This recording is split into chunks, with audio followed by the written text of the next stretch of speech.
Umuulan ng malakas ng gabing iyon, iyong uri ng ulan na parang hindi lang bumabagsak mula sa langit, kundi bumibigat din sa dibdib. Parang may mga bagay na gustong kalimutan, pero pilit bumabalik sa bawat patak. Sa gilid ng kalsada, ang mga ilaw ng lungsod ay nagiging malabo. Naglilihim sa pagitan ng dilaw at puti habang sumasalamin sa basang aspalto. At sa gitna ng lahat ng iyon ay si Rico Quirino. Nakasuot ng manipis na jacket na hindi sapat laban sa lamig. Hawak ang isang delivery bag na tila mas mabigat kaysa sa karaniwan, hindi dahil sa laman nito, kundi dahil sa pagod na unti-unting bumabalot sa kanya.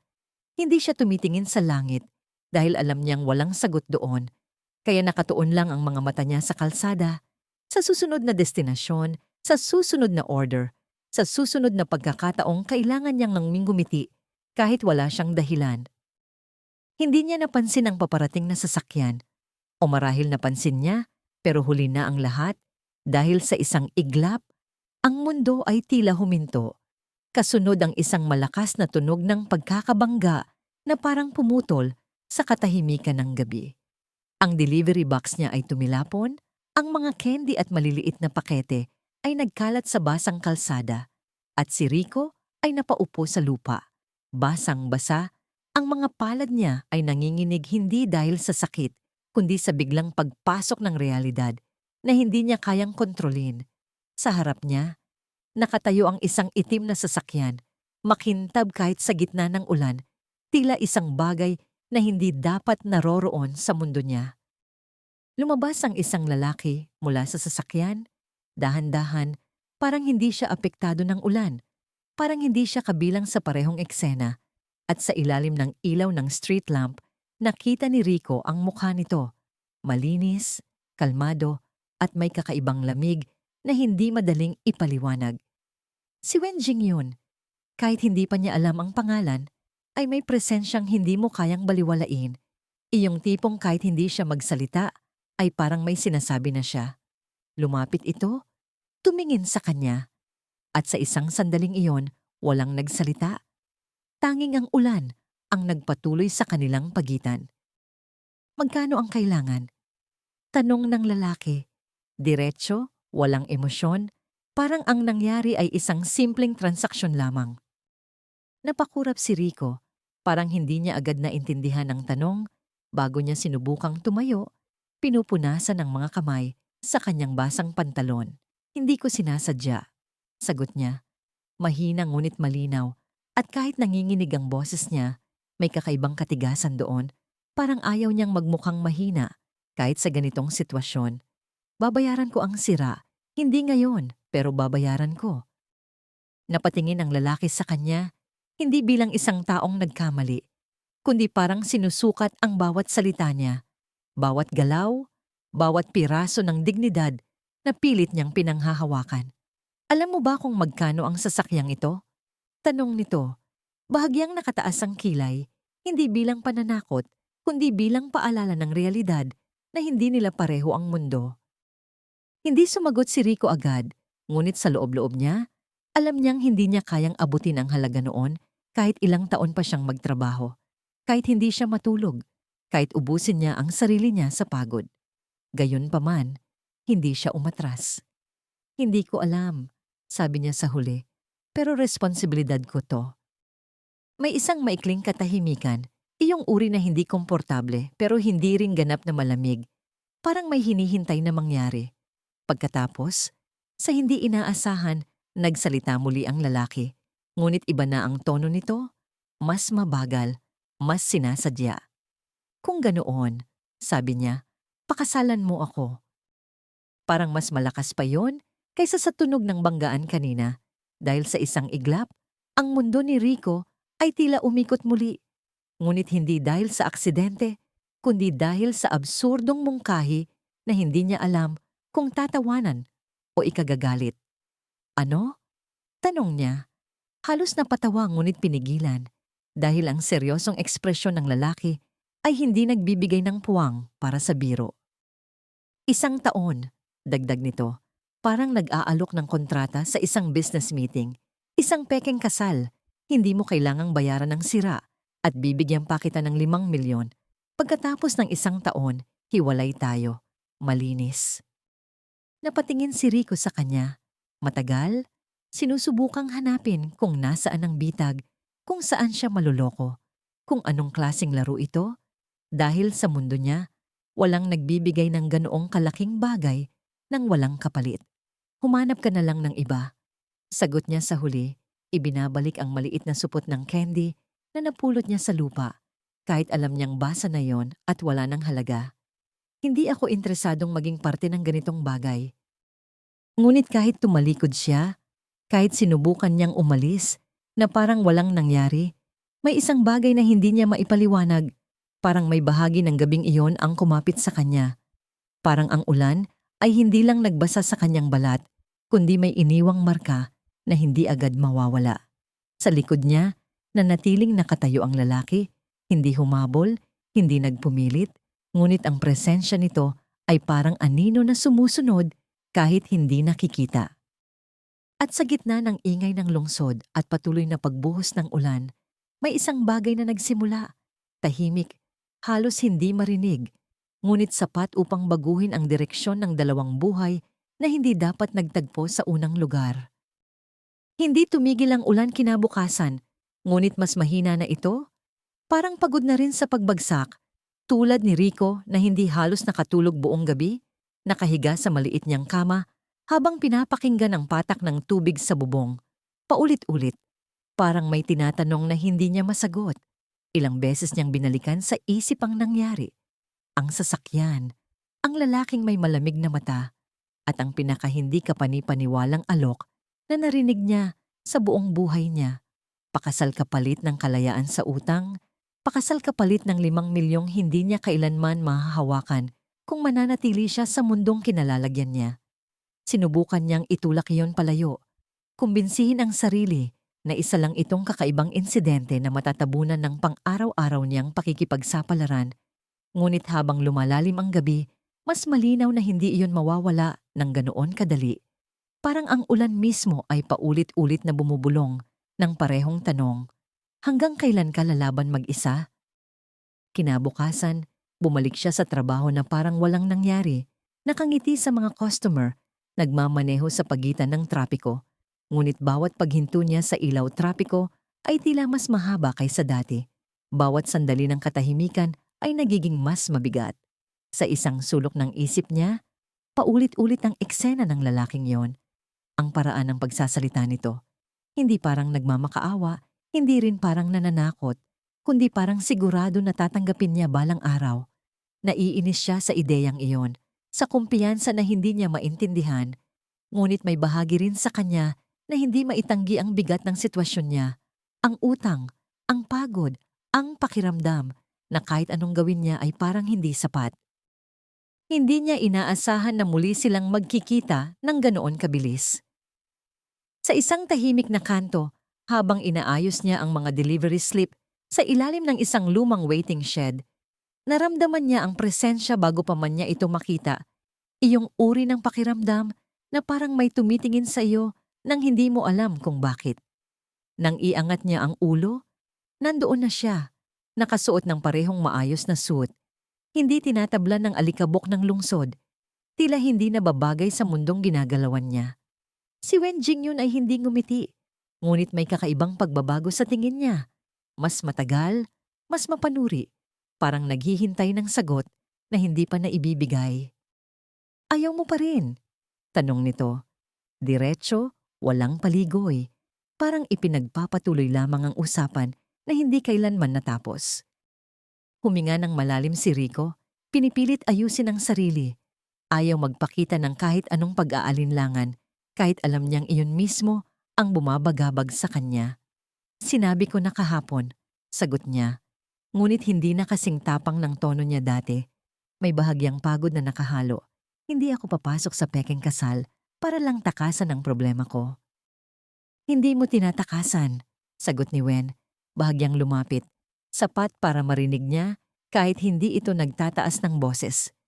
Pinipili mo lang ang mas madaling paraan. Napakunot ang noo ni Rico, bahagyang napangiti sa inis. Madali, ulit niya. Halos mapatawa. Alam mo ba kung anong klaseng buhay ang pinapasok mo ako?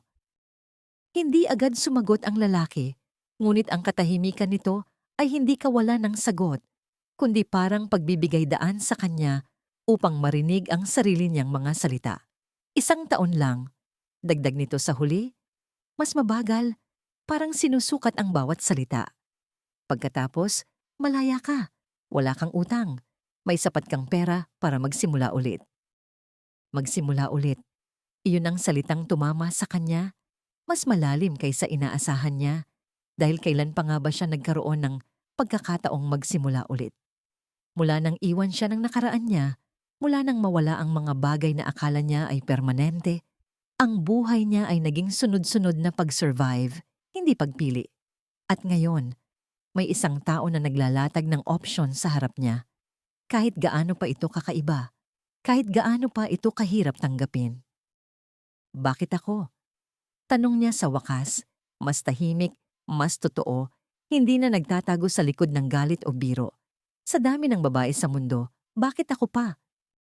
Sa unang pagkakataon, bahagyang nagbago ang ekspresyon ni Wen, halos hindi mahahalata kung hindi ka nakatingin ng mabuti. Parang may alaala na dumaan sa likod ng kanyang mga mata. Mabilis, ngunit sapat upang mag-iwan ng bakas. Dahil ikaw ang nakita ko, sagot nito. Simple, ngunit may lalim na hindi niya agad maipaliwanag. Hindi iyon sapat na paliwanag. Alam ni Rico iyon, ngunit sa kung anong dahilan, hindi na siya nagtanong pa. Sa halip, tumingin siya sa paligid, sa mga dumadaang sasakyan, sa mga taong abala sa sarili nilang buhay, sa ulan na halos huminto na, ngunit iniwan ng lahat na basa at malamig. At sa gitna ng lahat ng iyon, naramdaman niya ang pagod, hindi lang sa katawan, kundi sa puso. Iyong pagod na hindi kayang pagalingin ng tulog o pahinga. 1 taon, ulit niya, parang sinusubukan ang lasa ng mga salita, parang tinitimbang kung gaano kabigat ang desisyong gagawin niya. Pagkatapos, wala na. Wala na, sagot ni Wen, walang pag-aalinlangan. Muling tumahimik ang mundo sa pagitan nila. Ngunit iba na ang katahimikan ngayon, hindi na puno ng pagtanggi, kundi ng posibilidad. At sa wakas, sa isang hininga, na tila mas mabigat kaysa sa inaasahan niya, tumango si Rico, hindi dahil kumbinsido siya, kundi dahil pagod na siyang lumaban mag-isa sa isang laban na tila walang katapusan. Fine, sabi niya, mahina ngunit malinaw. 1 taon. Hindi ngumiti si Wen, ngunit sa paraan ng pagtayo niya, sa bahagyang pag-relax ng kanyang balikat, may isang bagay na nagbago. Parang may plano na muling umandar. Parang may bahagi ng kanyang mundo na bumalik sa tamang lugar. Simula ngayon, sabi nito, asawa kita. Sa simpleng pangungusap na yon, walang seremonya, walang saksi, walang musika, ngunit may bigat na hindi kayang ipaliwanag. Parang isang pinto ang bumukas sa harap ni Rico. Isang pinto na hindi niya alam kung saan hahantong, ngunit alam niyang hindi na siya makakabalik sa dati niyang buhay. At sa unang pagkakataon mula nang tumigil ang ulan, naramdaman niyang mas malamig ang hangin, hindi dahil sa panahon, kundi dahil sa desisyong ginawa niya. Isang desisyong maaaring magligtas sa kanya o tuluyang magpabago sa lahat ng akala niyang kaya niyang kontrolin. Hindi enggrande ang kasal, at marahil iyon ang unang bagay na nagpatunay kay Rico na ang lahat ng ito ay hindi talaga para sa pag-ibig, kundi para sa isang kasunduang hindi niya palubos na nauunawaan. Walang simbahan, walang mahahabang panata, walang mga taong umiiyak sa saya. Isang tahimik na silid lamang, malamig ang hangin, at isang mesa kung saan nakalatag ang mga dokumentong kailangang pirmahan. Parang kontrata sa negosyo kaysa simula ng isang buhay na magkasama. Sa labas, ang lungsod ay patuloy sa pag-ikot, walang pakialam sa isang kasal na halos walang nakapansin. Ngunit sa loob, bawat tunog ng pluma sa papel ay tila masyadong malakas, parang may binabasag na hindi na maibabalik. Habang pinipirmahan ni Rico ang kanyang pangalan, napansin niya ang sarili niyang kamay. Bahagyang nanginginig, hindi dahil sa takot, kundi sa bigat ng desisyong ginawa niya. Parang sa bawat letra ay may bahagi ng sarili niyang iniiwan. Hindi siya tumingin kay Wen habang ginagawa iyon. Ayaw niyang makita ang ekspresyon nito. Ayaw niyang malaman kung para dito ay isa lang itong simpleng hakbang sa mas malaking plano. Ngunit nang matapos siya at marahang ibaba ang pluma, hindi niya napigilan ang sarili na tumingin at sa isang iglap, nagtagpo ang kanilang mga mata. Walang ngiti, walang lambing, ngunit may katahimikang mas mabigat kaysa anumang salita. Tapos na, sabi ng taong nag-aasikaso ng papeles. Ngunit ang tono nito ay parang walang kahulugan. Parang isa lang itong normal na araw sa trabaho. Hindi ang simula ng isang kasal na puno ng tanong. Paglabas nila ng gusali, tumigil sandali si Rico, napatingin sa kalangitan na hindi na umiiyak, ngunit nananatiling kulay abo. Parang hindi pa rin tapos ang bagyong dumaan. Sa tabi niya, tahimik na nakatayo si Wen.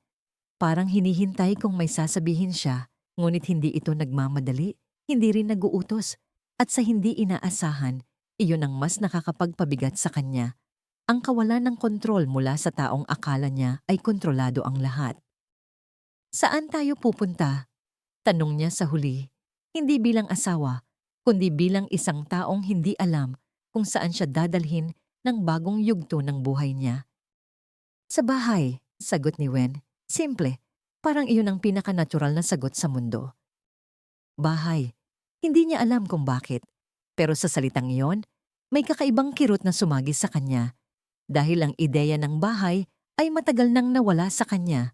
Napalitan ng mga pansamantalang tirahan at mga gabing ginugol sa pag-iisa. Hindi na siya nagtanong pa. Sumunod na lamang sa sasakyan, umupo sa tabi nito, at habang umaandar sila sa gitna ng lungsod, tahimik lang siyang nakatingin sa labas. Pinagmamasdan ang mga ilaw na unti-unting nagiging guhit sa kanyang paningin. Pagdating nila sa lugar, doon niya unang naramdaman ang tunay na agwat ng mundo nila. Ang bahay, o marahil mas tamang tawaging mansyon, ay nakatayo sa isang tahimik na bahagi ng lungsod, malayo sa ingay, malayo sa mga taong katulad niya. Malinis ang linya ng arkitektura, malamig ang kulay, at sa bawat detalye ay may mensahe ng kapangyarihan na hindi kailangang ipagyabang. Bumaba siya mula sa sasakyan, dahan-dahan, parang hindi sigurado kung dapat ba siyang pumasok o manatili sa labas. Dahil sa unang pagkakataon, naramdaman niyang hindi siya nababagay sa lugar na yon. Pasok, sabi ni Wen, hindi malakas ngunit sapat upang marinig niya, at sa isang iglap, para itong utos na hindi niya kayang tanggihan. Pagpasok niya, sinalubong siya ng katahimikan na hindi niya sanay maranasan. Walang ingay ng trapiko, walang sigawan ng mga tao, walang tunog ng buhay na palaging nakapaligid sa kanya. Malawak ang espasyo, ngunit sa halip na magbigay ng ginhawa, lalo siyang nakaramdam ng pagkakahiwalay. Parang bawat hakbang niya ay may echo na nagpapaalala sa kanya na hindi siya kabilang dito. Ito ang kwarto mo, sabi ni Wen habang binubuksan ng isang pinto sa ikalawang palapag. At nang makita niya ang loob, hindi niya napigilang mapahinto. Malinis, maayos, at halos perpekto. Parang hindi pa nagamit. Parang hindi pa nagkaroon ng taong tunay na tumira. Kwarto ko, ulit niya bahagyang naguguluhan. Hindi tayo magkasama, sagot ni Wen, diretso. Parang nililinaw ang isang mahalagang detalye. Kasunduan lang ito, walang ibang obligasyon. Sa isang banda, dapat sana ay gumaan ang pakiramdam niya dahil iyon mismo ang gusto niya. Walang komplikasyon, walang emosyon, walang inaasahang higit pa sa napagkasunduan.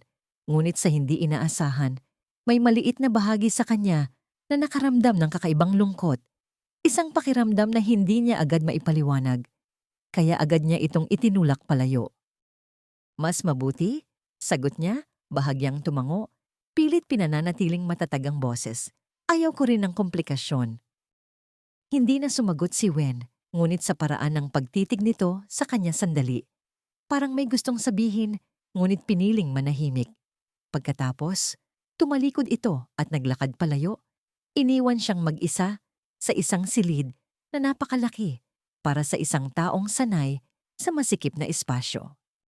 Umupo si Rico sa gilid ng kama, dahan-dahan, parang natatakot na baka may masira kung kikilos siya ng mas mabilis. Pinagmasdan niya ang paligid, ang malinis na puting pader, ang malambot na ilaw, ang kawalan ng kahit anong personal na bagay. At sa unang pagkakataon mula nang mangyari ang lahat, naramdaman niyang totoo na ito, na hindi na siya makakabalik sa dati niyang buhay, na ang desisyong ginawa niya sa ilalim ng ulan ay nagdala sa kanya sa isang lugar na hindi niya pa alam kung magiging kanlungan o kulungan. Sa labas ng bintana, nagsimulang umambon muli, mahina lamang, halos hindi marinig, ngunit sapat upang ipaalala sa kanya ang gabing nagsimula ang lahat. At habang nakaupo siya roon, tahimik, walang sinasabi, may isang tanong na unti-unting umusbong sa loob niya. Kung ang kasal na ito ay isang kasinungalingan, bakit parang may bahagi sa kanya ang nagsisimulang matakot na baka isang araw maging totoo ito? May mga alaala na hindi nawawala kahit anong pilit mong ibaon. Parang ulan na bumabalik sa parehong lungsod taon-taon, tahimik ngunit siguradong babagsak sa parehong mga lugar na minsan nang nabasa. Sa loob ng mansyon, sa gitna ng katahimikang halos nakakabingi, unti-unting naramdaman ni Rico na ang pinakamahirap kalabanin ay hindi ang bagong buhay na kinakaharap niya, kundi ang lumang sarili na hindi pa tuluyang bumibitaw. Sa bawat umaga na nagigising siya sa isang silid na hindi niya kinagisnan, may bahagi sa kanya ang naghahanap ng ingay, ang tunog ng motorsiklo, ang tawanan ng kapwa rider, ang simpleng pagod na may kasamang kalayaan. Ngunit ang pumapalit ay katahimikan na parang may tinatagong lihim.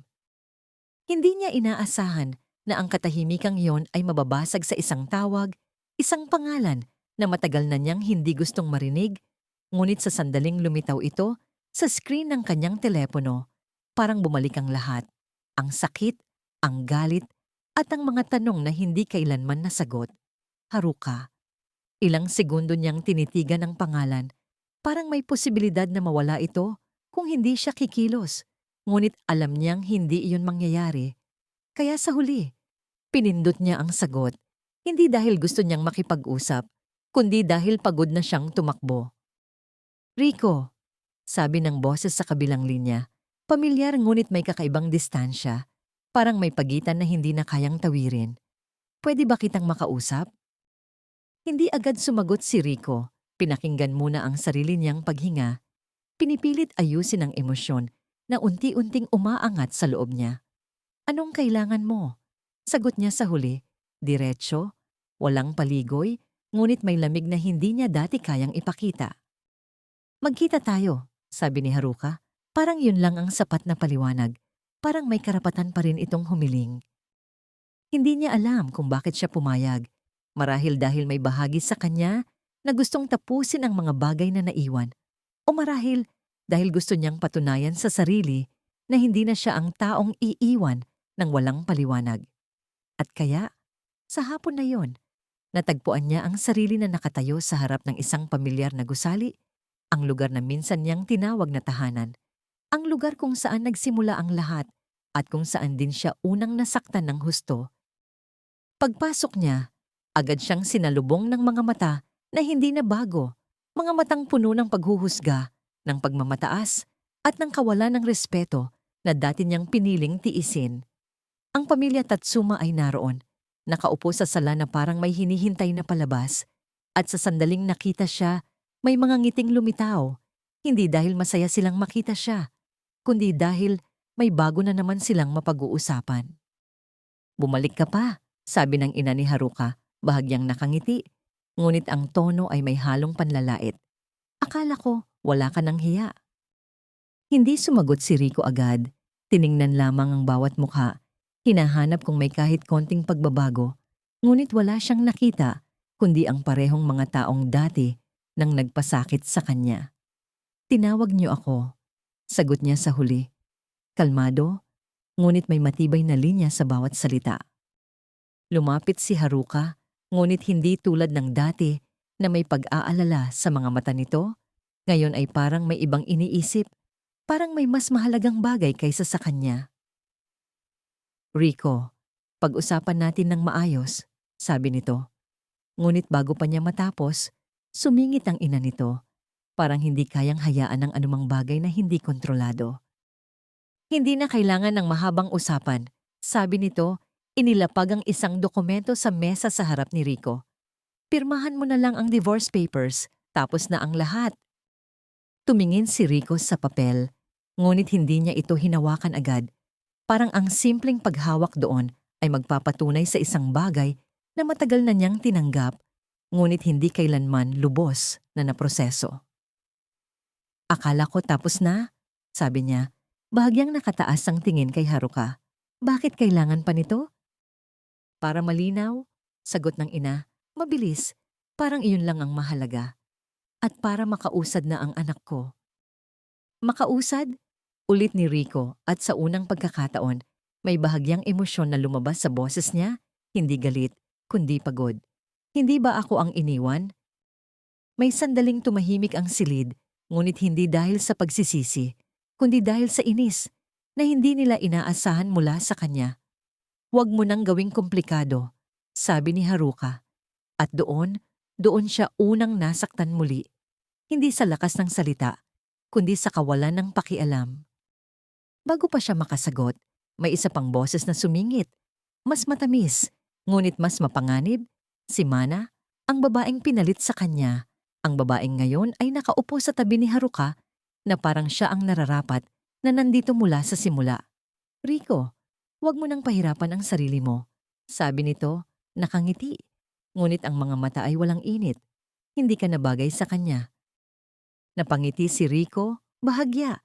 Hindi dahil natutuwa siya, kundi dahil sa wakas. Malinaw na sa kanya ang lahat. Hindi na siya ang parehong babae na tahimik na tatanggap ng lahat. Hindi na siya ang taong magmamakaawa para sa isang lugar na hindi naman talaga ibinigay sa kanya. Tama ka, sagot niya. Tahimik ngunit matatag. Hindi na ako bagay dito.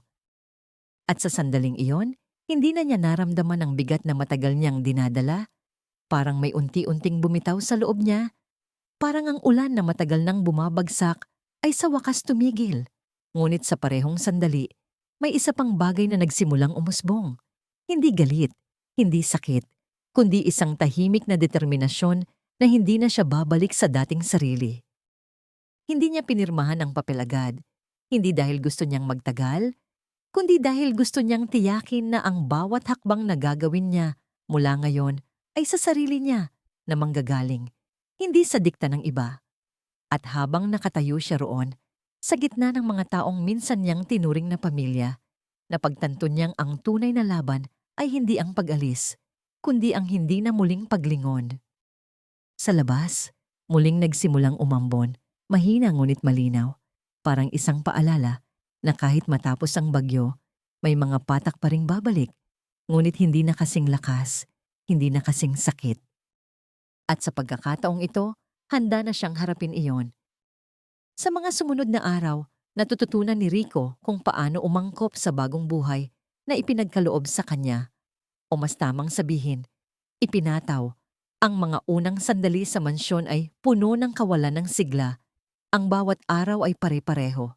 Tahimik, walang ingay, walang buhay na pumapawi sa kalungkutan ng mga pader. Ngunit sa isang banda, may kakaibang ginhawa sa pagiging malayo sa lahat ng gulo at ingay na minsang bumabalot sa kanyang buhay. Wala ng pamilya, wala ng mga inaasahang balakid. Ang mundo niya ngayon ay simple at tahimik. Walang mga tanong na kailangang sagutin. Ngunit sa isang sulok ng kanyang puso, may pakiramdam na hindi pa tapos ang lahat. Parang isang aklat na hindi pa natatapos basahin, parang isang kabanata na hindi pa natatapos. Ang unang linggo ay dumaan ng hindi alintana. Si Wen, tulad ng laging nangyayari, ay tahimik, hindi umaasa ng anuman mula sa kanya. Walang mga magarbong hapunan, walang mga biyahe sa malalayong lugar, isang buhay na tila binuo sa mga simpleng bagay. Ngunit may madilim na gilid na hindi niya kayang itanggi. Hindi siya tinatanong kung anong gusto niyang gawin. Hindi siya pinipilit na maging parte ng isang mas malaking plano. At sa kabila ng lahat ng ito, may bahagi sa kanya ang nagsisimulang magtanong, kung siya ba ay bahagi ng buhay na ito o isa lamang siyang piyesa sa isang laro na hindi niya lubos na nauunawaan. Nasa gitna siya ng isang tahimik na araw nang may dumating na tawag sa kanyang telepono, isang hindi kilalang numero. Noong una, nag-aalangan siya, ngunit nang marinig ang pamilyar na boses sa kabilang linya, isang matinding tensyon ang dumaan sa kanyang katawan. "Rico," sabi ng boses ni Haruka. Hindi na kasing malamig ng dati, ngunit may halong pangungumbinsi.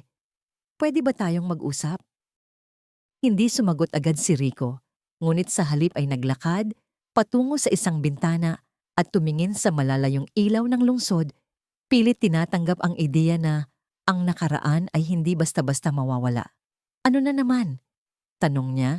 Halos marinig ang pagod sa kanyang boses, hindi para sa pag-uusap na ito, kundi sa lahat ng mga kaganapan na nagdala sa kanya sa puntong ito. "Naiintindihan ko kung paano mo kami iniwan," sumagot si Haruka, dahan-dahan, parang may kasunod na pagsisisi sa bawat salita. "Ngunit may nangyaring mas malaki, mas komplikado kaysa sa iniisip mo. Kailangan namin ng tulong mo." "Anong tulong?" tanong ni Rico, hindi na nagtangkang magtago ng hindi pagkagusto. "At bakit ako?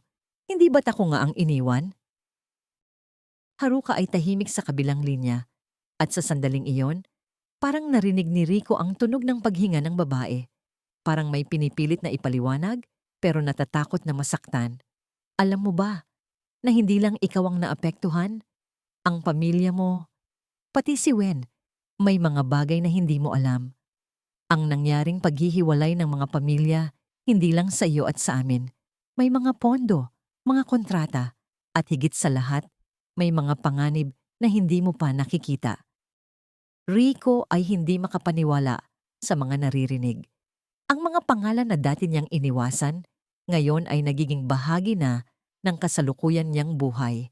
"Wala akong pakialam sa mga kontratang iyon," sabi niya, tinutulungan ang sarili na huwag mag-alala tungkol sa mga bagay na hindi niya kayang kontrolin. "Ang buhay ko ngayon ay para sa sarili ko na." "Naiintindihan ko," sagot ni Haruka, ngunit may kalungkutan sa boses nito. "Pero si Wen, may dahilan kung bakit ganito ang lahat. Hindi siya ang akala mong CEO lang. Ang pondo, ang negosyo, ang pamilya. Lahat yan ay may mga sakripisyo na hindi mo pa alam. Hindi lang siya ang dahilan kung bakit kailangan mong magbalik loob. Kung ang ibig mong sabihin ay para iligtas siya, maghanap ka ng iba," sagot ni Rico, hindi na kayang magpigil. "Hindi ko na kayang maging bahagi ng buhay ni Wen." Ngunit sa kabila ng mga salitang iyon, may nararamdaman si Rico na hindi pa siya tapos. Bagamat hindi niya kayang tanggapin ang mga nangyari, alam niyang may isang bahagi ng kanyang buhay na nauurong sa harap ng katotohanan. Sa mga mata ni Wen, hindi lang siya isang simpleng babae na tumulong, hindi lang siya isang kasunduan, pero may tanong na patuloy na gumugulo sa kanyang isipan, kung ang pagmamahal na ito ay totoo o isang laro lamang na ipinagpilitan sa kanya. Pagkatapos ng tawag, hindi na siya muling nakatulog. Sa halip, naglakad-lakad siya sa mga malalawak na pasilyo ng mansyon, iniwasan ang mga tanong na hindi pa handa sagutin. Ang mga alingawngaw ng nakaraan ay nagsimulang magbalik sa kanya. Ang mga pangako, ang mga pangarap, at higit sa lahat, ang takot na hindi na niya kayang bumalik sa mga dating buhay, ngunit hindi rin kayang tanggapin ang bagong papel na ipinagkaloob sa kanya. Ang dilim ng gabi ay parang mas malalim ngayon. May mga bagay na hindi pa lumalabas sa ilalim ng mga ilaw ng mansyon. At sa bawat hakbang na tinatahak niya, nararamdaman niyang ang bawat desisyon ay may kabuntot na panganib. Ngunit sa kabila ng lahat ng iyon, nararamdaman niyang hindi na siya ang dating Rico Quirino na mahirap at tanging pangarap lang ang mayroon. Siya ay isang babae na may mga desisyon at higit sa lahat, may kakayahang baguhin ang sarili niyang kapalaran. Isang linggo na ang lumipas at kahit tahimik pa rin ang buhay ni Rico sa mansyon, naramdaman niyang unti-unti niyang nakikilala ang mga bagong aspeto ng mundong ginagalawan niya. Hindi na siya ang dating delivery girl na walang kakayahang magdesisyon para sa sarili. Hindi na siya ang babae na palaging nakatago sa likod ng mga pangarap ng iba. Ngunit sa kabila ng lahat ng pagbabagong ito, may mga pagkakataon na hindi pa rin siya makapagpasya ng buo. Ang mga tanong ni Haruka, ang mga bigat ng nakaraan, at ang mga lihim ni Wen na patuloy na nagiging hadlang sa mga desisyon niya. Lahat ng ito ay nagsasanhi ng gulo sa kanyang isipan. Hindi nagtagal. Isang tawag ang muli niyang natanggap at tulad ng dati, hindi inaasahan ang mga salitang binitiwan ng kabilang linya. Rico, ang sabi ng boses ni Wen at naramdaman ni Rico na tila isang puwersa ang humihila sa kanya pabalik sa mundo ng kasunduan. Gusto kong makipag-usap sa iyo. Pagkatapos ng mga ilang araw na hindi sila nagkikita, nagdalawang isip si Rico kung tanggapin ang tawag o hindi. Ngunit may isang bahagi sa kanya na hindi kayang tumanggi. Hindi dahil gusto niyang makipag-ayos, kundi dahil may mga bagay sa pagitan nila na hindi pa lubusang na pag-uusapan. Anong kailangan mo? Tanong niya. Tila wala ng pagpipilian kundi tanggapin ang tawag. Ngunit kahit ganito ang tono niya, may kaba na hindi mawala sa kanyang dibdib. Pwede ba kitang makita? Tanong ni Wen, ngunit ang boses nito ay iba. May kalungkutan at tila may bagay na hindi masabi. Hindi tumugon agad si Rico. Pinili niyang huminga ng malalim at saka siya nagdesisyon. Sige, magkita tayo. Nagkasundo silang magkita sa isang kafe malapit sa mansyon, isang tahimik na lugar na hindi abala sa ingay ng mga tao. Pagdating ni Rico, nahanap niya si Wen na nakaupo sa isang sulok ng kafe. Ang hitsura nito, hindi na kasing tigas ng dati, kundi may pagkatalo. Parang may gustong sabihin, ngunit natatakot sa magiging epekto ng mga salita. Anong nangyari? Tanong ni Rico, hindi na nagsayang ng oras. Kailangan niyang malaman kung bakit bigla na lang nagbago ang lahat.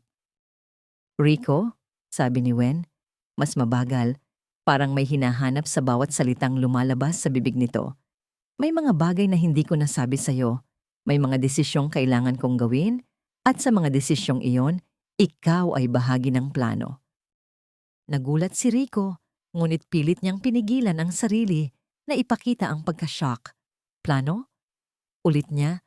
Naghahanap ng kahulugan sa mga sinabi ni Wen. Anong plano?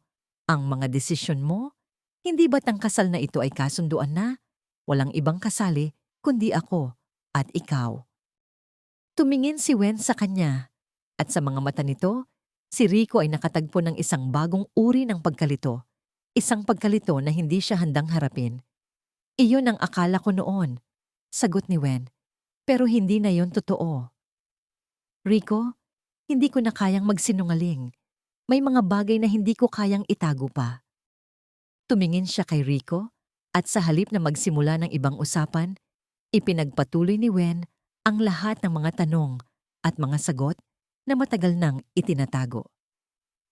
Ang totoo, may pagkakamali ako, may ginawa akong mali sa pamilya ko at isa ka sa mga dahilan kung bakit nangyari ito. Naramdaman ko na hindi mo alam at gusto kong linawin. Nagdalawang isip si Rico kung dapat ba niyang paniwalaan ang mga salitang yon. Ngunit sa mga mata ni Wen, parang may isang paghingi ng tawad, isang pagsisisi na hindi niya alam kung siya ba ay handang tanggapin. Kung may kasalanan ako, patuloy ni Wen, kung iniisip mong ginugol ko ang oras ko sa maling paraan, kung akala mo na hindi ko nais na magbago, hinding-hindi ko nais na mangyari ito sa ating dalawa. Napatingin si Rico sa kanya at sa mga sandaling iyon, natututunan niyang ang bawat desisyon ni Wen ay hindi basta-basta. Lahat ng ito ay may dahilan, kahit na ang kasunduan nilang dalawa. May mga bagay na lumabas mula sa silid ng nakaraan, mga bagay na hindi nila kayang alisin, ngunit sa kabila ng lahat ng ito, ang pinakamahalaga ay kung paano nila haharapin ang hinaharap. Wen, sabi ni Rico sa huli, hindi ko na kayang maglaro ng mga laro. Kung ito ang buhay na ibinibigay mo sa akin, kailangan ko malaman na walang kapalit. Walang sagot si Wen, ngunit naramdaman ni Rico na sa bawat salita, unti-unti nilang binubuo ang mga piraso ng kanilang mundo. Hindi dahil sa kasunduan, kundi dahil sa tapat na pagkilala sa isa't isa. May mga bagay na hindi madali tanggapin, May mga pagkatalo na hindi agad malalampasan, ngunit sa gitna ng lahat ng ito, natututunan nilang magtulungan, hindi upang pagtagumpayan ang mga pagsubok, kundi upang tanggapin ang mga pagkatalo ng magkasama. Ngunit sa mga sandaling iyon, may nagbago. Hindi pa tapos ang laban, at hindi pa tapos ang kasaysayan ni Rico at Wen. At sa huling pagtingin ni Rico sa labas ng bintana ng kafe, naramdaman niyang hindi siya nag-iisa, may kasama siya.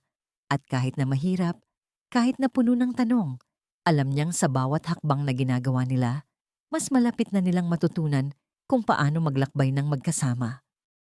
Ilang araw matapos ang kanilang pag-uusap sa kafe, si Rico ay nagsimula ng maramdaman ang pagbabago sa kanyang sarili at sa mga bagay na hindi niya alam na naroroon sa ilalim ng kasunduan nilang dalawa.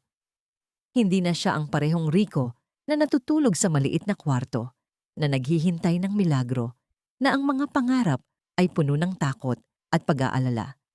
Habang ang mansyon ay patuloy na tahimik, si Rico ay nagsimulang maglakad sa mga silid, pilit tinatanggap ang bawat detalye ng kanyang bagong buhay, pati na rin ang mga tanong na nagsisimula ng umusbong sa kanyang isipan. Ang mga mata ni Wen ay patuloy na naglalaman ng misteryo, ngunit sa mga pag-uusap nilang ito, natututunan niyang may mas malalim na dahilan kung bakit siya napasama sa mga plano ni Wen. At sa huli, iyon ang nagbigay sa kanya ng lakas na magpatuloy. Nang umaga ng linggong iyon, habang abala si Wen sa mga negosyo at mga kasunduan na patuloy niyang inaasikaso, si Rico ay naglakad palabas ng mansyon, naghanap ng pagkakataon na lumabas sa mundong puno ng mga mata at pagkakakilanlan na hindi kanya. Ang lungsod ay muling buhay na naman, ang mga kalsadang puno ng tao, mga sasakyan, at ang araw na hindi na nagtatago sa likod ng ulap. Isang bagong simula sa mga mata ni Rico, isang pagkakataon na makita ang sarili sa mundo, na wala si Wen, wala ang mga tanong at presyon. Naglakad siya sa isang parke, malapit sa isang luma at tahimik na kanto ng lungsod. Ang mga puno ay naglalaman ng mga alaala, ng mga pag-usbong at paglisan. Nahanap niya ang isang bench, umupo, at tiningnan ang malalayong tanawin ng mga kabahayan, ang mga bata na naglalaro, at ang mga magkasunod na buhay na abala sa kanilang paglalakbay. Puno siya ng mga tanong na may kasagutan, ngunit natatakot siyang harapin. Ano ang ibig sabihin ng lahat ng ito para sa kanya? Ang kasunduan nilang dalawa, ang pagsasanib ng kanilang mundo, may halaga ba ito sa kanya? O isa lang itong pagsubok para sa isang buhay na hindi niya kinikilala? Sa gitna ng kanyang pagmumuni-muni, may isang pamilyar na boses ang narinig niyang tumawag sa kanya, isang boses na may kasamang kabuntot na alaala. Rico, ang sabi ni Wen, at sa tono nito, hindi na ang dating malamig na CEO na lagi lang nagtatanong ng mga bagay, kundi ang tao na may hinahanap sa kanya, isang tao na nagsusumikap din upang maintindihan siya. Lumapit si Wen at umupo sa tabi niya, at sa isang sandali ng katahimikan, nagsimulang magsalita si Wen. Alam mo, sa mga sandaling ito, naiisip ko kung paano ko nasira ang buhay mo, sabi ni Wen. Ang boses nito ay may kabigatan, isang pagninilay na tila umaabot sa pinakailalim ng kanyang kaluluwa. Hindi ko kayang makita kang magdusa dahil sa mga desisyon ko. Hindi ka naman ang may kasalanan, sagot ni Rico. Hindi tumingin kay Wen, ngunit ramdam ang init ng nararamdaman nito. Pinili ko itong buhay na to. Hindi ko alam kung paano ko napili, pero pinili ko. Nagkatinginan sila sa ilalim ng malambot na liwanag ng araw na sumisilip mula sa mga ulap, at sa pagninilay ng oras, isang bagay ang nagsimulang mabuo. Isang hindi paganap na pagkaunawa, ngunit isang hakbang patungo sa mas matatag na pagkakakilanlan sa isa't isa. Si Wen, nakilala sa pagiging matigas at hindi nagpapakita ng emosyon, ay nagbukas ng isang pinto na dati ay nakasara para kay Rico. Isang pinto na nagsasabing hindi lahat ng bagay ay kasunduan lang. May mga bagay na kailangang pagtulungan at may mga bagay na hindi kayang makamtan kung mag-isa lang. Si Wen ay huminga ng malalim at nagpatuloy. Rico, hindi ko nais na maging dahilan ng anumang sakit sa buhay mo. Alam ko na ang mga ginawa ko ay nagbukas ng maraming sugat sa iyong buhay, pero hindi ko na kayang makita kang patuloy na magdusa. Hindi mo ako pinipilit magtiwala sa iyo, sagot ni Rico. Ang mga mata niya ay nakatingin pa rin sa mga kabataang naglalaro sa kabila ng parke. Hindi ko na kayang balikan ang nakaraan, pero hindi ko rin kayang tanggapin ang kasalukuyan na wala tayong pareho. Natahimik sila at sa sandaling iyon, tila lumipas ang mga oras. Walang pangako na ipagkakaloob, ngunit may isang bagay na binuo sa kanilang puso. Hindi isang kasunduan, kundi isang pagkilala sa sakit na dala ng bawat isa at ang handa nilang magsimula muli, kahit na sa mga simpleng hakbang. Pwede tayong magtulungan, sabi ni Wen. Ang kanyang tinig ay tapat at sa mga mata niyang naglalaman ng isang hindi pa ganap na pagkilala. Nagsimula nilang mabuo ang mga piraso ng kanilang kwento. Kwento na hindi masusukat sa mga kontrata, kundi sa mga desisyong tatanggapin nilang magkasama. Naglakad sila pabalik sa mansyon, hindi bilang mga estranghero, kundi bilang dalawang tao na natutunang maglakbay ng magkasama sa kabila ng lahat ng mga pagsubok na dumaan. At habang lumalakad sila sa harap ng malamlam na araw, si Rico ay nagsimulang makaramdam ng mga pag-asa na hindi pa nawawala. Ngunit patuloy na bumangon. Isang bagong buhay na puno ng mga tanong, ngunit may mga sagot na handa ng marating. Makalipas ang ilang linggo, ang buhay ni Rico at Wen ay nagpatuloy at habang ang bawat araw ay dumaraan, nagsimulang magbago ang kanilang dinamika. Sa mga araw na lumipas, natututunan nilang magkasama at hindi na ito tulad ng dating kasunduan na puno ng distansya at pagpapanggap. Sa kabila ng lahat ng ito, si Rico ay nagsimulang magtaka kung ito ba talaga ang buhay na nais niyang ipagpatuloy. Hindi na siya ang dating babae na nakatali sa mga pangarap na hindi kanya. Hindi na siya ang babaeng pinilit lumaban mag-isa. Ngayon, may isang mundo na naghihintay sa kanya. May isang tao na nagbigay ng pagkakataon na muling magsimula. Sa isang maagang umaga, habang ang mga ulap ay unti-unting naglalaho sa malawak na kalangitan, si Rico ay naglakad papuntang terasa ng mansyon. Binigyan siya ni Wen ng kalayaan na mag-isip, ng kalayaan na mapag-isa, at iyon ang pinakamahalaga para sa kanya. Sa bawat hakbang na ginagawa niya, nararamdaman niyang unti-unting bumangon siya mula sa mga tanong ng nakaraan at tinatanggap ang mga posibilidad ng hinaharap. Habang nakatayo siya roon, naramdaman niya ang malamig na simoy ng hangin na dumadampi sa kanyang balat, ang tunog ng mga ibon sa paligid, at ang matamis na pagninilay ng bagong araw. Minsan, wika ni Rico sa sarili, ang pinakamahirap na desisyon ay hindi kung ano ang pipiliin mo, kundi kung kailan mo pipiliing magpatuloy. Sa kabila ng lahat ng paghihirap, ng mga pagkatalo, at ng mga desisyong kailangang pagdaanan, natututunan niyang hindi lahat ng bagay ay kailangang pilitin. Ang buhay ay patuloy na umaagos, at sa huli, ito na ang pagkakataon niyang itaguyod ang kanyang sariling kwento. Isang kwento na hindi nakasalalay sa mga kontrata, hindi nakasalalay sa mga pangako ng ibang tao, kundi sa kanyang sariling mga hakbang. Habang siya ay nagmumuni-muni, naramdaman niyang may isang presensya na lumapit sa kanya mula sa likod. Paglingon niya, nakita niyang si Wen na lumapit, na may mga mata na puno ng tahimik na pangako. "Rico," sabi ni Wen, ang tono nito ay seryoso, ngunit puno ng init. "Alam ko na ang mga desisyon ko ay nagdulot ng mga tanong sa'yo. Ngunit sana'y matutunan mong magtiwala ulit." Hindi makapaniwala si Rico sa narinig, at sa kabila ng lahat ng kabigatan, may isang bagay sa kanyang puso ang nagsimula ng gumaan. "Wen," sagot niya, hindi tumitingin sa kanya, ngunit ramdam ang bigat ng bawat salitang binitiwan.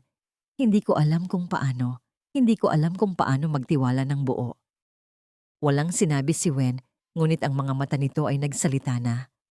Nakita ni Rico ang kabigatan sa mga mata ni Wen, isang kabigatan na nagmula sa mga pagkakamali ng nakaraan. "Hindi ko rin alam kung paano, ngunit handa akong maghintay. Kung ikaw lang, handa akong maghintay." Ang mga salitang iyon ay dumaloy sa hangin, tulad ng isang taimtim na pangako. At sa mga sandaling iyon, parang ang buong mundo ni Rico ay lumuhod, hindi sa takot, kundi sa isang uri ng pag-unawa na matagal niyang hinahanap. Minsan, sabi ni Rico, tumingin sa mga mata ni Wen, ang lahat ng hinahanap natin ay nandyan lang sa harap natin. Kailangan lang nating magtiwala. Tahimik nilang tinanggap ang mga salitang iyon. Hindi dahil tapos na ang lahat, kundi dahil may mga bagong hakbang na dapat nilang tahakin ng magkasama. Ang kasunduan, na sa una ay tila isang kasinungalingan, ay naging pundasyon ng isang bagong pag-unawa, isang bagong relasyon na hindi nakatali sa mga nakaraan, kundi nakatuon sa hinaharap na magkasama nilang binubuo. Habang ang araw ay patuloy na sumisikat, naramdaman ni Rico ang pagbabago. Hindi na siya ang batang babae na natatakot, hindi na siya ang babaeng wala ng lugar sa mundong ginagalawan niya. Ngayon, siya ay may lugar, siya ay may buhay na siyang bubuo. At sa tabi niya, si Wen, ang lalaking hindi niya alam na magiging bahagi ng kwento niyang hindi niya akalain. Simula ngayon, wika ni Wen, ang mga mata nito ay puno ng paninindigan. Bubuo tayo ng kwento natin, Rico. Hindi na para sa iba, kundi para sa atin. At sa mga salitang yon, si Rico ay nakaramdam ng lakas na hindi niya naramdaman noon. Ang lahat ng ito ay hindi ang katapusan, kundi ang simula ng bagong kabanata. Hindi nila alam kung ano ang hinaharap, ngunit alam nila na anuman ito, magkasama nilang haharapin. Ang lahat ng laban, ang lahat ng tanong, lahat ng iyon ay magiging bahagi ng kwento nilang magsisimula ngayon. Isang linggo pagkatapos ng kanilang pag-uusap, nagsimula ng magbago ang mga bagay sa buhay ni Rico at Wen. Habang ang mansyon ay patuloy na tahimik, ang pagitan nilang dalawa ay unti-unting nauurong, hindi sa isang mabilis na paraan, kundi sa isang tahimik, mabagal na pag-usbong. Si Rico ay nagsimulang magbukas ng mga bagong posibilidad at sa kanyang mga hakbang, naramdaman niyang may mga pader na natutuklap at sa ilalim ng mga iyon, may mga pangarap na nagsimulang magsanib sa bagong pagkatao niya. Ngunit sa kabila ng lahat ng mga pagbabagong iyon, hindi maiwasang may mga gabi na si Rico ay muling natatrapik sa mga tanong. Sa mga oras na mag-isa siya, ang mga tanong tungkol sa kanyang sariling pagkakakilanlan at ang hinaharap ay bumangon na parang mga anino. Paano kung ang lahat ng ito ay magbago? Paano kung ang mga desisyong ginawa niya ay hindi tama? Ang mga pagsubok ay patuloy na nagmumulat sa kanya ng mga bagay na hindi pa niya natutunan tungkol sa sarili. Ngunit sa bawat gabi ng pagninilay, natutunan niyang yakapin ang mga tanong na yon at hindi itulak palayo. Habang si Wen ay abala sa mga negosyo at mga responsibilidad na kinakaharap, si Rico naman ay natututo ng mga bagong paraan ng pamumuhay, mga bagong bagay na hindi niya naranasan sa buhay niya bilang isang simpleng delivery girl. Ang mga simpleng gawain sa mansyon, tulad ng pagtulong sa mga gawain sa bahay o paglilibang sa mga aklat at pelikula, ay nagsimula niyang ma-enjoy. At sa mga simpleng bagay na yon, natututunan niyang muling magpatawad sa kanyang sarili. Hindi na siya ang Rico na palaging nagtatago sa anino ng mga pagkatalo. Siya ngayon ay natututo ng bagong wika, ang wika ng mga desisyong nakabatay sa pagmamahal sa sarili. Isang araw, habang nakaupo siya sa garden ng mansyon, inisip niya kung paano niya naiwasan ang mga simpleng kaligayahan ng buhay. Ang bawat bulaklak na tumubo sa hardin ay isang paalala na ang mga bagay ay patuloy na umuunlad, kahit na may mga takot at pagkatalo sa mga nakaraan. Hindi na siya ang batang babae na nawala ng landas, kundi ang babae na muling natutunan ang magtiwala, hindi lamang kay Wen, kundi sa sarili niyang kakayahan. Tulad ng araw na patuloy na sumisikat, si Wen ay nagsimulang maglaan ng oras para sa kanila, hindi na bilang isang CEO o bilang isang kasunduan, kundi bilang isang tao na nais makilala si Rico ng buo. Hindi na siya ang Wen na malamig at abala sa lahat ng oras. Ngayon, si Wen ay natutong magpahinga, maglaan ng oras para sa mga simpleng sandali na nagbibigay halaga sa relasyon nilang dalawa. Nang magkasama sila sa isang tahimik na hapunan sa gabi, Si Wen ay nagtanong, hindi sa paraang businesslike, kundi bilang isang tao na nagmamalasakit. Rico, paano mo nakikita ang ating hinaharap? Tanong ni Wen. Ang mga mata nito ay naglalaman ng kabuntot na pangarap at si Rico ay napaisip. Sa tanong na yon, hindi na siya natakot. Ang hinaharap ay hindi na isang bagay na kailangang lutasin sa takot, kundi isang bagay na may mga sagot na darating sa tamang panahon. Hindi ko pa alam, sagot ni Rico, mataman ang tingin kay Wen. Pero sigurado ako na ang bawat hakbang na gagawin natin ito ng magkasama. Ang mga salitang iyon ay nagbigay liwanag sa gabing iyon. Si Wen ay tumahimik sandali at habang tinitingnan si Rico, may isang ngiti na dahan-dahan niyang ipinakita. Isang ngiti na puno ng pag-asa, isang ngiti na hindi natakot mawalan, kundi handang tanggapin ang mga pagsubok. Kung ganoon, sabi ni Wen, gagawin ko ang lahat ng aking makakaya para sa atin. Hindi na tayo maghihiwalay. Hindi na nila kailangang magsalita pa dahil ang mga salitang iyon ay sapat na.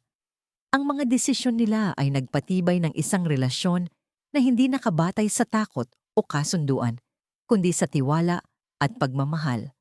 Ang bawat hakbang na tinatahak nila ay nagsimulang magbukas ng mas maraming posibilidad.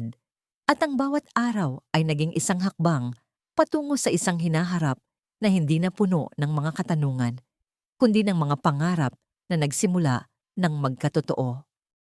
Hindi lahat ng laban ay tapos na, ngunit sa gabing iyon, sa ilalim ng mga bituin na nagbigay liwanag sa kanilang landas, si Rico at Wen ay natutong maglakbay na magkasama, hindi bilang mag-asawa o kasunduan, kundi bilang mga tao na handang magbigay ng lahat para sa isa't isa.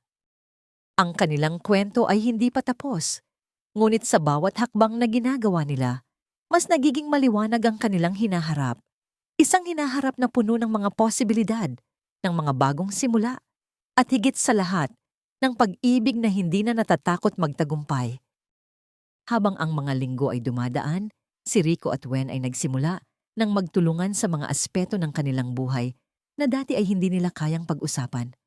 Ang mansyon ay patuloy na tahimik, ngunit ngayon, ang bawat sulok nito ay puno ng mga pagkakataon na parehong natutunan nilang tanggapin. Hindi na ito isang lugar na nakatali sa mga kontrata at kasunduan. Ito ay naging tahanan. Unti-unti nilang binubuo ang mga piraso ng isang buhay na magkasama.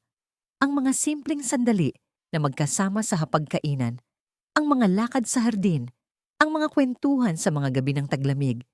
Ang mga bagay na ito ay naging mga bahagi ng kanilang kwento at natutunan nilang yakapin ang mga ito ng buo. Si Rico, na dati ay puno ng takot at alinlangan, ay nagsimulang magbago. Hindi na siya ang babae na tinakasan ng nakaraan at naghahanap ng mga sagot sa labas. Ngayon, natututunan niyang maghanap ng kasiyahan sa mga simpleng bagay, sa pagtulong sa mga gawain sa bahay, sa paglilinis ng mga hardin, sa pagbabasa ng mga libro na matagal niyang pinagtangkaang basahin. Ang mga maliit na hakbang na iyon ay nagbigay sa kanya ng lakas, isang lakas na nagmumula sa kanyang sariling kakayahan at hindi sa anumang pangako o kontrata. Ang mga gabing magkasama sila ni Wen ay naging puno ng mga kwento ng kanilang nakaraan, ng mga pagkatalo at tagumpay, ng mga pangarap na minsang nakalimutan, ngunit ngayon ay muling nabangon. Si Wen, na sa mga unang araw ay mahirap basahin, ay nagsimulang magbukas sa kanya, hindi lang bilang isang CEO, kundi bilang isang tao na may mga pangarap at takot, mga pangarap na hindi niya alam kung magtatagumpay, ngunit handa siyang subukan. Sa bawat gabi ng kwentuhan, nagiging mas malalim ang kanilang koneksyon at sa mga silid ng mansyon, hindi na sila magkasama lamang bilang mag-asawa, kundi bilang mga kaibigan at katuwang sa buhay. Isang gabi, habang sila ay naglalakad sa hardin, natagpuan nila ang kanilang mga sarili sa ilalim ng mga bituin, tinitingnan ng kalangitan na tila naglalaman ng mga pangarap na matagal nang nawala. Sa mga sandaling iyon, naramdaman ni Rico ang isang pagbabago, hindi lang sa kanilang relasyon, kundi sa kanyang sarili. When wika niya, tumigil sandali at tinitigan ang mga mata ni Wen. Hindi ko na kayang magpanggap, Hindi ko kayang itago ang nararamdaman ko. Si Wen ay tumahimik, ngunit ang mga mata nito ay puno ng unawa. Walang pagmamadali, hindi tinutulungan si Rico na makahanap ng sagot, kundi binibigyan siya ng oras upang matutunan ng lahat ng kanyang nararamdaman. Hindi mo kailangang magpanggap, sabi ni Wen. Ang mga kamay nito ay dahan-dahang inilagay sa mga balikat ni Rico bilang tanda ng suporta. Hindi kita pipilitin na magdesisyon. Ang mahalaga, nagkakasama tayo at handa akong maghintay. Ang mga salitang yon ay tumagos kay Rico at sa unang pagkakataon, hindi siya natakot na magbukas ng sarili. Alam niyang hindi lahat ay madali, ngunit natutunan niyang magtiwala kay Wen at higit sa lahat, magtiwala sa sarili niyang kakayahan. Hindi na siya ang batang babae na natatakot sa mga pangako ng ibang tao, kundi isang babae na natutong tumayo sa sarili niyang mga paa at natutunan niyang mahalin ang bawat bahagi ng kanyang buhay, kahit na ang mga aspeto ng nakaraan na mahirap tanggapin. Ang gabi ay naging mas malamig at habang nagsisimula nang magtakip ang ulap sa kalangitan, naglakad sila pabalik sa mansyon, hindi bilang mga estranghero na may kasunduan, kundi bilang dalawang tao na natututunan na ang pagmamahal ay hindi laging madali, ngunit laging may halaga. Sa mga pagninilay na yon, nagkaroon sila ng higit pang lakas na magpatuloy, maghanap ng mga sagot at hindi matakot sa mga tanong. Isang linggo ang dumaan at si Rico ay nagsimulang magbukas ng isang bagong kabanata sa buhay niya. Hindi niya alam kung ano ang hinaharap, ngunit alam niyang anuman ito, gagawin nila ni Wen na magkasama. Hindi na siya nagmamadali, hindi na niya pinilit na maghanap ng sagot sa lahat ng tanong. Ang buhay ay patuloy na umaagos at sa bawat hakbang, natutunan nilang yakapin ang bawat sandali, hindi para sa iba, kundi para sa kanilang dalawa. Ang kwento nila ay patuloy na isinusulat, hindi sa pamamagitan ng mga kontrata o kasunduan, kundi sa pamamagitan ng mga desisyon na ginagawa nila araw-araw. Isang kwento na hindi natatapos sa mga pangarap na hindi nila kayang kontrolin, kundi sa pagmamahal at pag-unawa na nagsisimula pa lamang. Ang kanilang buhay ay isang kwento ng paglago, ng pagtanggap, at ng mga pagkakataon na ipinagkaloob sa kanila. Sa bawat hakbang na ginawa nila, nagsimula silang magbuo ng isang hinaharap na hindi nila inaasahan, ngunit handa na silang harapin, magkasama. Habang ang mga buwan ay dumadaan, si Rico at Wen ay nagsimulang matutunan kung paano mag-adjust sa bawat hakbang ng kanilang buhay na magkasama. Ang mansyon na unang naging isang simbolo ng mga kasunduan at negosyo ay ngayon isang tahanan na puno ng mga kwento ng mga simpleng sandali, mga pag-uusap sa harap ng fireplace, mga lakad sa hardin na hindi na puno ng mga tanong, kundi ng mga ngiti. Ang mga mata ni Wen na dati puno ng misteryo ay nagsimulang magbukas ng mas malalim, hindi na sa mga lihim, kundi sa mga pangarap na matagal niyang pinagtangkaang itago. Si Rico, na ngayon ay hindi na nagtatago ng alinlangan, ay natutong magbigay ng kanyang buong sarili, hindi sa takot, kundi sa pagnanais na tanggapin ang mga bagay na hindi pa nila alam, ang mga bagay na nagsimula nilang tuklasin ng magkasama. Ngunit sa bawat pagsisimula ng bagong kabanata, may mga lumang tanong na muling bumangon, mga tanong na nagmula sa mga bagay na hindi pa nila nasusolusyonan. Sa kabila ng kanilang unti-unting pagkakasundo, may mga aspeto ng kanilang relasyon na patuloy na naging isang hamon. Si Rico ay patuloy na lumalaban sa mga nararamdaman ng takot. Takot na baka ang pagmamahal na natutunan nilang buuin ay masira sa mga hindi inaasahang pagbabago. Si Wen naman, kahit gaano pa siya kaseryoso sa kanilang relasyon, ay nagsisimulang madama ang bigat ng mga desisyon na tinatahak nila. Ang mga paghihirap ng nakaraan ay muling umusbong at ang mga pagkakataon na walang kasiguruhan ay nagsimulang magdulot ng mga alalahanin sa kanilang mga puso.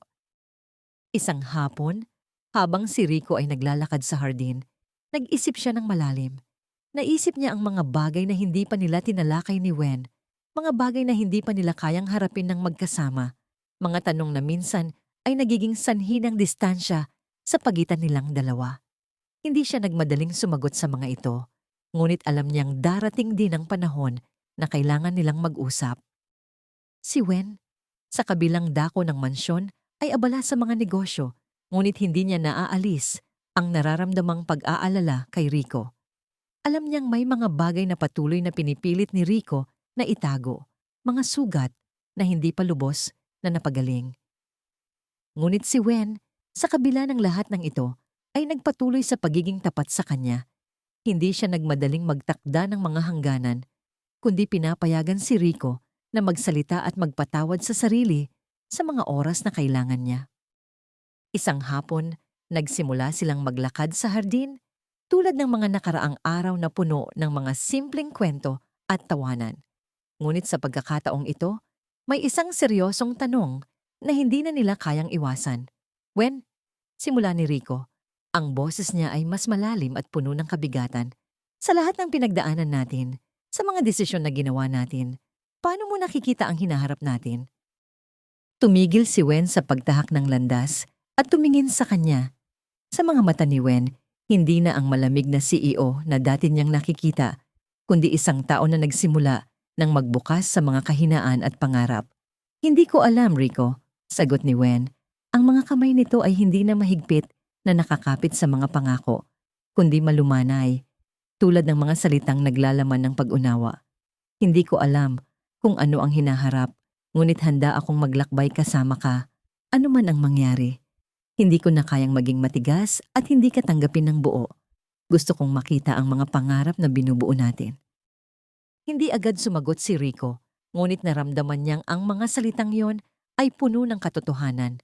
Isang katotohanan na nagsimula nilang magkatotoo. Sa mga mata ni Wen, hindi na ang mga lihim o mga plano, kundi ang mga pangarap na hindi pa nila nakikita. Ang hinaharap nila ay hindi na isang bagay na tinatakpan ng mga takot, kundi isang paglalakbay na nagsimula na nilang tahakin ng magkasama. Kung ganoon, sabi ni Rico, ang mga kamay niya ay dahan-dahang iniabot kay Wen. Walang ibang gustong marinig, kundi ang pagiging tapat mo sa akin. At sa mga salitang yon, nagkaroon sila ng isang kasunduan na hindi tulad ng dati. Isang kasunduan na hindi nakatali sa mga kontrata o mga papeles, kundi sa mga pangarap na magkasama nilang binubuo, sa mga hakbang na hindi matatakot gawin, sa mga desisyon na magkasama nilang haharapin. Sa bawat pagdaan ng mga araw, natututunan nilang mas pagyamanin ang kanilang relasyon. Hindi ito naging madali, ngunit natututunan nilang yakapin ang mga pagsubok bilang bahagi ng kanilang kwento. Si Rico ay natutong magpatawad sa sarili at sa nakaraan, at si Wen ay natutong magbukas ng mas malalim sa mga bagay na hindi pa nila kayang kontrolin. Hindi nila alam kung ano ang hinaharap para sa kanila, ngunit sa mga sandaling iyon, natutunan nilang magtiwala, hindi lang sa isa't isa, kundi sa kanilang sarili. Ang kanilang kwento ay patuloy na nagbabago, ngunit ang mga hakbang na kanilang tinatahak ay nagsimulang magbigay liwanag sa hinaharap na magkasama nilang bubuo.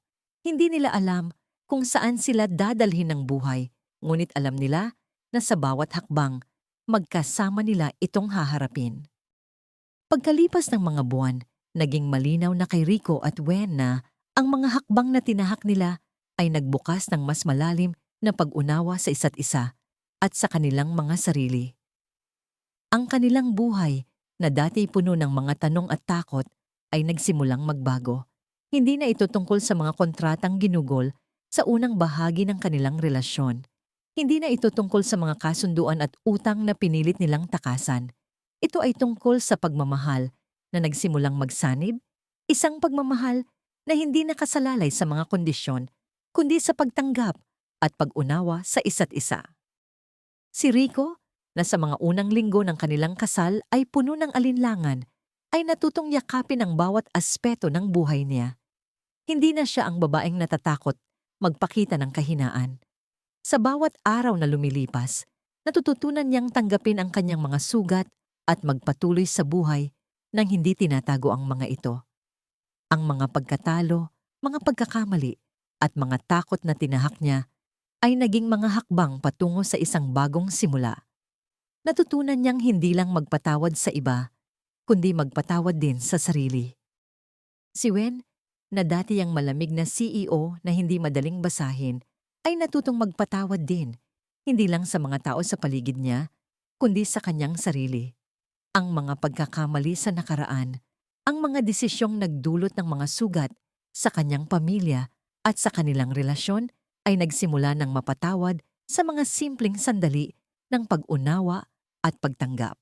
Hindi na siya ang Wen na laging abala sa trabaho, laging nakatungo sa mga plano ng negosyo, kundi ang Wen na natutong maglaan ng oras para sa pamilya at higit sa lahat para kay Rico.